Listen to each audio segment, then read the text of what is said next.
ஓம் சக்தி. ஓம் ஆதிபராசக்தி. என் அன்பு குழந்தையே, இந்த மங்களகரமான நாளில் உன்னை தேடி உன் அன்னை வந்திருக்கின்றேன். உன்னுடைய வேண்டுதல்களையெல்லாம் நான் நடத்தி தரப்போகிறேன். இந்த அம்மாவை நீ நினைக்காத நாளில்லை என்று எனக்கு தெரியும். இருந்தாலுமே கூட நீ நினைத்த விஷயங்களெல்லாம் நடக்கவில்லை என்று தானே வருத்தப்படுகிறாய். என்னை நினைத்து கொண்டிருக்கும் உன்னுடைய நினைப்பில் இருக்கும் அத்தனை ஆசைகளையும் நிறைவேற்றி உன்னுடைய வேண்டுதல்களையும் விருப்பங்களையும் நிறைவேற்றத்தான் இப்பொழுது வந்திருக்கிறேன். உன்னுடைய மனதில் எவ்வளவோ கஷ்டங்களும், இது தவறாகிவிடுமோ, அது தவறாகிவிடுமோ, இது அப்படி பிரச்சனையாகிவிடுமோ, அது அப்படி முடிந்து விடுமோ என்ற பயம் இருப்பதை நான் பார்த்து கொண்டிருக்கின்றேன்.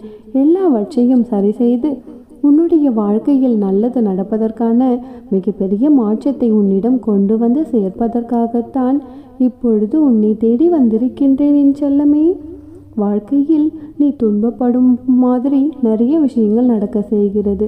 நான் இல்லை என்று சொல்லவில்லை. ஆனால் நீ ரசிக்கக்கூடிய வகையிலும், நீ பார்த்து சிரித்து சந்தோஷப்படக்கூடிய வகையிலுமே கூட ஒரு சில விஷயங்களை உன் கண்முன்னே நான் காட்டி கொண்டிருக்கின்றேன். ஏன் அதை நீ உணர மாட்டேங்கிறாய்?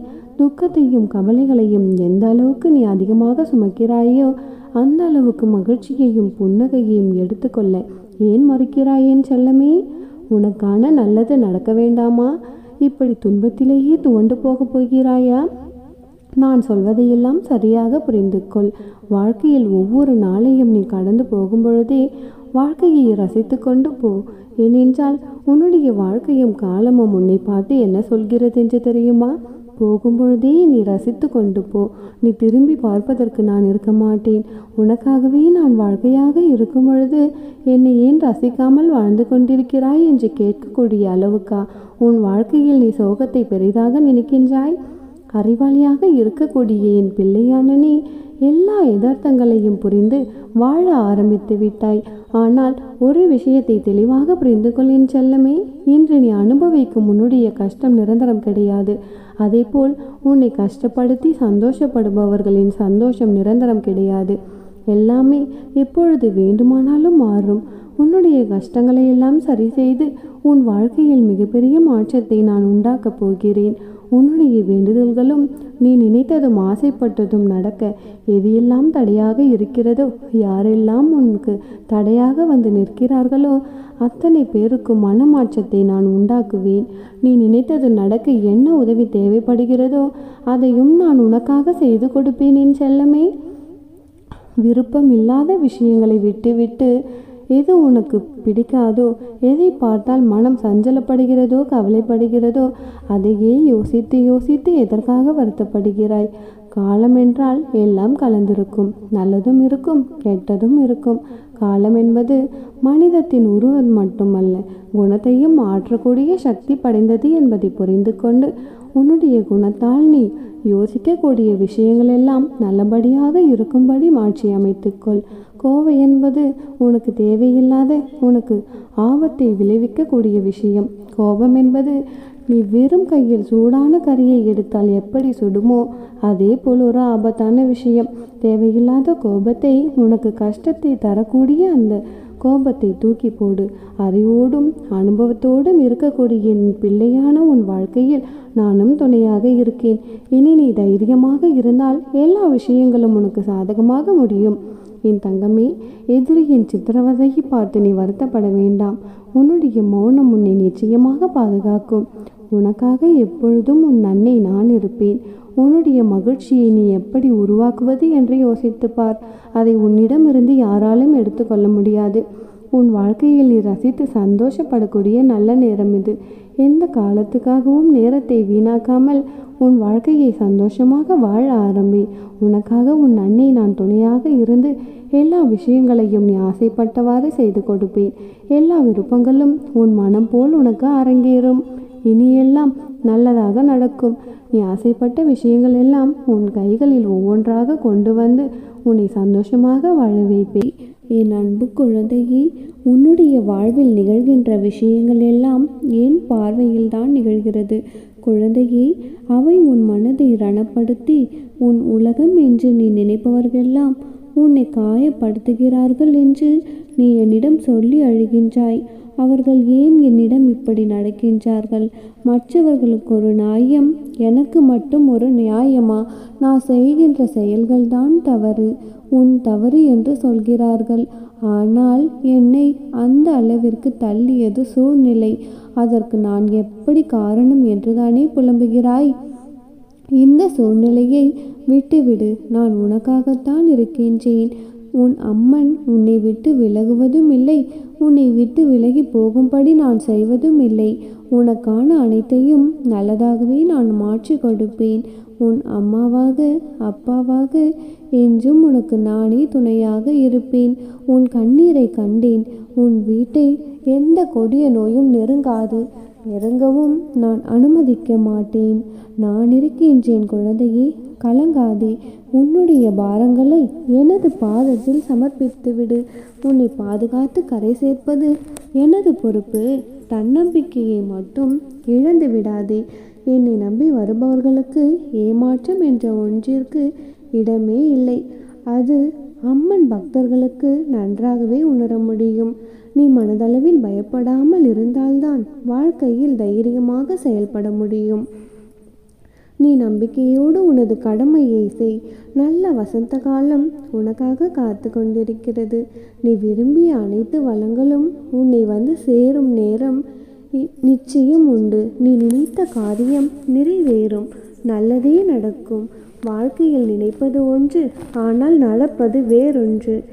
ஏன் இப்படியெல்லாம் நடக்கிறது, எதற்காக இப்படி நடக்கிறது என்று புரியாமல் அதையே நினைத்து கவலை கொண்டு இருக்காதே. பதற்றப்படாதே. துன்பத்தில் இருக்கும் பொழுது அதை கண்டு ஓடாதே.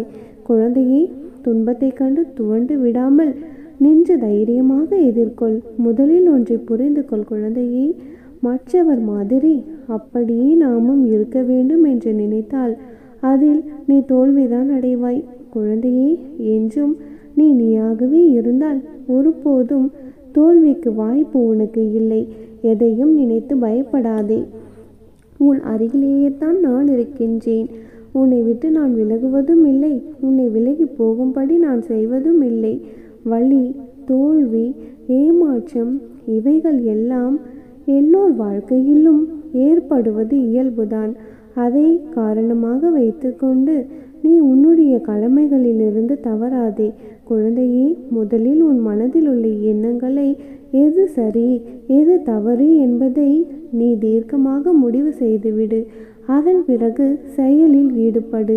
வாழ்க்கையில் நீ சந்திக்கும் சூழ்நிலைகள் எதுவாக இருந்தாலும் மகிழ்ச்சியும் துன்பமும் அதை சமமாக பாவிக்கும் மனப்பக்குவத்துடன் நீ இருந்தால் உன்னுடைய மனதில் தேவையில்லாத கற்பனைகளும் குழப்பங்களும் வராது. குழந்தையே, இதுவரை தோற்றதையும் நம்பிக்கை இழந்ததையும் ஒரு அனுபவமாக எடுத்துக்கொள். குழந்தையே, நீ வாழ்க்கையில் முன்னோக்கி செல். நிச்சயமாக அது உதவி செய்யும். வாழ்க்கை என்றும் வாழ்வதற்கே. நீ விரும்பிய அனைத்து வளங்களும் உன்னை வந்து சேரும் நாள் வெகு தொலைவில் இல்லை. குழந்தையே, நல்லதே நடக்கும். என் வார்த்தைகள் மீது நம்பிக்கை வைத்து செயல்படு. பயம் வேண்டாம். என்னை மீறி எதுவும் உன்னை நெருங்காது. அன்பு குழந்தையே, நீ இன்று ஏற்றும் தீப ஒளியின் வழியில் உன் வீட்டில் வந்து அமரப்போகின்றேன். நீ தீபம் ஏற்றி என்னை சந்தோஷப்படுத்தும் பொழுது உன்னுடைய கர்மாக்களிடமிருந்து உன்னை பாதுகாக்கின்றேன். குழந்தையே, கலங்காதே. உன்னுடைய வாழ்க்கை நல்லபடியாக அமையும். அனைத்திலும் வெற்றி பெறுவாய்.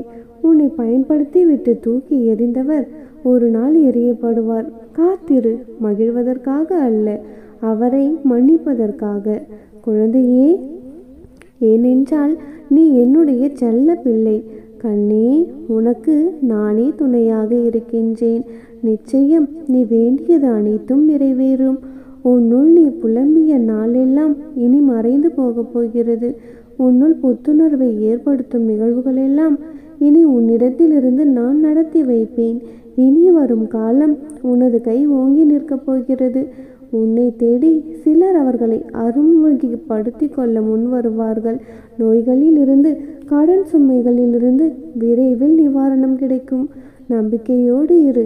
யாரேனும் உனக்கு ஏதாவது தீங்கு இழைத்தார்கள் என்றால் பழிக்கு பழி வாங்காதே. மாறாக உன்னால் முடிந்த நல்லதே செய். ஏனெனில் நீ என்னுடைய குழந்தை. என் பிள்ளையான உன் அன்பு உண்மையானது. தூய்மையான பக்தியுடன், நம்பிக்கையுடனும் விசுவாசத்துடனும் என்னை நோக்கி நீ வழங்கியமாறு கணமே உன்னுடைய கண்முன் நான் காட்சியளிப்பேன். நல்ல வாழ்க்கையை வாழ நினைப்பவர்கள் காயப்படுவார்கள், ஆனால் அவர்கள்தான் வாழ்க்கையில் என்றும் ஜெயிப்பார்கள். கவலை கொள்ளாதே, இந்நிலை கூடிய விரைவில் மாறும். நீ எல்லா செல்வ வளங்களையும் பெற்று சீரும் சிறப்புமாக மகிழ்ச்சியாக வாழ்வாய். கலங்காதே. நீ பட்ட வேதனை, அவமானம், மனக்கசப்புகள், வறுமை, கடன் தொல்லை எல்லாம் ஒரு முடிவிற்கு வரும் நேரம் இது. உனக்கு உன் அம்மா நான் இருக்கின்றேன். நான் யாசித்தாலும் நான் நேசிக்கும் உன்னை எவரிடமும் யாசிக்க விடமாட்டேன். என் தங்கமே, 3 விஷயங்கள் உனது நேரத்தை வீணடித்துவிடும். தவறி போனதை பற்றி கவலைப்படுவது, அது திரும்ப வராது. பிறரோடு உன்னை ஒப்பித்து பார்ப்பது, அது ஒரு பொழுதும் பயனளிக்காது. எல்லா மனிதர்களையும் திருப்திப்படுத்த நினைப்பது, அது நடக்காத ஒன்று. இந்த 3 விஷயங்களையும் உன் நேரத்தையும் வீணாக்கும், உன் மனதையும் நோகடிக்கும். உன் மீது தவறு இருக்கும் பட்சத்தில் அடுத்தவர் மீது கோபம் கொள்ளாதே. கடவுள் உனக்கு கஷ்டங்களை தரும்பொழுது வருந்தாதே. அவர் உனக்கு கஷ்டங்களை தருவது உன்னை சோதிக்க அல்ல, உன்னை சுற்றி எத்தனை போலியான உறவுகள் உள்ளது என காட்டுவதற்காக. யாருக்கும் நீதான் முக்கியம் என்று நினைத்து கொண்டு இருக்காதே. அவர்களின் காலம் முடியும் வரை கட்டை விரலாய் இருக்கும் நீ, காரியம் முடிந்ததும் 6ஆம் விரலாய் அனாவசியமாகி அவமானப்படுத்தப்படுகிறாய். அம்மாவின் திட்டலெல்லாம் குடும்பத்தில் சரியாக வாழ். அப்பா திட்டுவதெல்லாம் சமூகத்தில் சரியாக வாழு. தாய் தந்தை உன்னை திட்டுவதை எண்ணி வருந்தாதே. குழந்தையே, உன்னுடைய வாழ்க்கை நன்றாக அமையத்தான் அவர்கள் இவ்வாறு பேசுகிறார்கள். எனவே அவர்கள் மீது வருத்தம் கொள்ளாதே. ஒரு உறவை நம்பி இன்னொரு உறவை விட்டுவிடாதே. நிச்சயமாக கைவிடப்படுவாய். குழந்தையே, எதையும் ஆழமாக நேசிக்காதே, துன்பப்படுவாய். எதையும் ஆழமாக யோசித்து கொண்டு இருக்காதே, குழம்பி விடுவாய். எதையும் யாரிடமும் எங்கும் யாசிக்காதே, அவமானப்படுத்தப்படுவாய். யாரை நீ உதாசீனப்படுத்துகிறாயோ அவர் உதவியை வேண்டி செல்லும் நிலைமை காலம் நிச்சயமாக உணர்த்தும். எப்பொழுதும் ரசித்து கொண்டே கடக்க முடியவில்லை. சில சமயம் சகித்து கொண்டும் கடக்க வேண்டியுள்ளது வாழ்க்கை. என்னதான் சொல்லால் செயலாலும் காயப்படுத்துபவர் யாராக இருந்தாலும் அவர்களை 10 அடி தள்ளிவை குழந்தையே, அதில் தவறேதும் இல்லை. எவ்வளவு வசதியாக இருந்தாலும் பிறரை தடம் தாழ்த்தாதீர்கள், அவர்களை இழந்து விடாதீர்கள். இருக்கும்போது யாருடைய மதிப்பும் தெரிவதில்லை. ஆம் குழந்தையே, நீ வயதிற்கு தகுந்த சந்தோஷத்தை கொடுக்காவிட்டாலும் வயதுக்கு மீறிய துன்பத்தை தருகிறது இந்த வாழ்க்கை. கவலைப்படாதே குழந்தையே, உனது துன்பத்தை போக்க உன் அம்மன் நான் இருக்கின்றேன். எப்பொழுதும் உன் வாழ்க்கையில் நல்லதே நடக்க வைப்பேன். என் அன்பு குழந்தையே, நீ எதை நினைத்தும் கவலைப்படாதே. எப்பொழுதும் உன்னுடைய பிரச்சனைகளிலேயே உழன்று கொண்டு அதையே நினைத்து கொண்டு உன்னுடைய நிம்மதியை நீ இழந்து கொண்டிருக்கின்றாய். என் தங்கமே, நீயே உன்னை தாழ்த்தி கொண்டிருக்காதே. உன்னுடைய அருமை உனக்கு இப்பொழுது தெரியாது. அதை நீ புரிந்து கொள்ளும் நாள் நிச்சயமாக சீக்கிரமே அமையும். அப்பொழுது நீ நினைத்த வாழ்க்கை, வேண்டிய வரன், நலன் இவை அனைத்தும் உனக்கு சுகமாகவே அமையும். என் தங்கமே, இது என்னுடைய வாக்கு. நீ எலி சாதாரணமாக இருக்கும் பொழுது மரத்தால் ஆன பொருட்களை ஓட்டை போட்டு நாசம் செய்துவிடும். அதே எலி அதற்கென வைக்கப்பட்டிருக்கும் மரப்பொறியில் சிக்கிக்கொண்டால் எப்படி தப்பிக்கலாம் என்ற பயத்தில் அங்கும் இங்கும் அழியுமே தவிர மற்ற மரப்பொருட்களை ஓட்டை போட்டது போல இந்த மரப்பொறியையும் ஓட்டை போட்டு வெளியில் சென்று விடலாம் என்று யோசிக்கவே அது யோசிக்காது. ஆம் கண்மணி, இப்படி அது யோசித்து கொண்டிருந்தால் அதிகபட்சமாக 5 நிமிடத்தில் பொறியையே ஓட்டை போட்டு வெளியேறிவிடும். ஆனால் மரப்பொறியில் சிக்கிய எலியை நீ 5 நாட்கள் அப்படியே வைத்து கொண்டே இருந்தாலுமே கூட அது தன்னால் வெளியே வர முடியாது. ஏதோ ஒரு பொறியில் அடைத்து வைத்து விட்டது போலத்தான் அங்கும் இங்கும் அலைபாய்ந்து கொண்டிருக்கும். நம்மை யாருமே காப்பாற்ற மாட்டார்களா என்று ஏக்கத்தோடு பார்த்து கொண்டிருக்கும். அதற்கே உயிர் பிழைக்க வழி தெரிந்தாலுமே கூட அந்த பதட்டத்தில் அதனது மூளை வேலை செய்யாது. மனிதனும் பல நேரத்தில் இப்படித்தான் இருக்கின்றான். பல பிரச்சனைகளிலிருந்து வெளியே வர தெரிந்தும் பொறுமை இல்லாத காரணத்தால் தனது வாழ்க்கையை துறந்து விடுகிறான். பிரச்சனைகள் வரும் சமயத்தில் சற்று பொறுமையாக அமர்ந்து யோசித்து கொண்டிருந்தால் அந்த பிரச்சனைகளுக்கான தீர்வு நிச்சயமாக கிடைத்துவிடும். என்னையே துணையாக கொண்டு என் மீது முழுமையான நம்பிக்கையாக இருப்பவர்களுக்கு நியாயத்தை நான் நிச்சயமாக செய்வேன். அவர்கள் இழந்து போன அனைத்தையுமே பெறுவதற்கு உறுதியாக நானே துணையிருப்பேன். பொறாமை, கோபம், பேராசை இவை இல்லாத வாழ்க்கை பாதையில் நிச்சயமாக பயணித்துப்பார். நீ வாழும் வாழ்க்கைக்கு அழகான அர்த்தம் புரிந்துவிடும். என் கண்ணுக்குள் உன்னை நானே வைத்திருக்கின்றேன். பிறகு நீ ஏன் கலங்குகிறாய்? எப்படிப்பட்ட பாதுகாப்பில் நீ இருக்கிறாய் என்று நீ நினைத்து சந்தோஷப்படு. என் தங்கமே, நான் உன்னிடம் கேட்கும் தட்சணை நம்பிக்கையும் பொறுமையும் மட்டும்தான். இந்த இரண்டும் யாரிடம் இருக்கிறதோ அவர்களுக்கு என்னுடைய அருள் நிச்சயமாக உண்டு.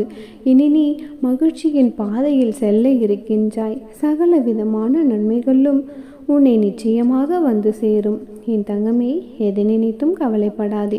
எப்பொழுதும் உனக்கு துணையாக நீ செல்லும் இடமெல்லாம் நானே உனக்கு நிழலாக வந்து கொண்டிருக்கிறேன்.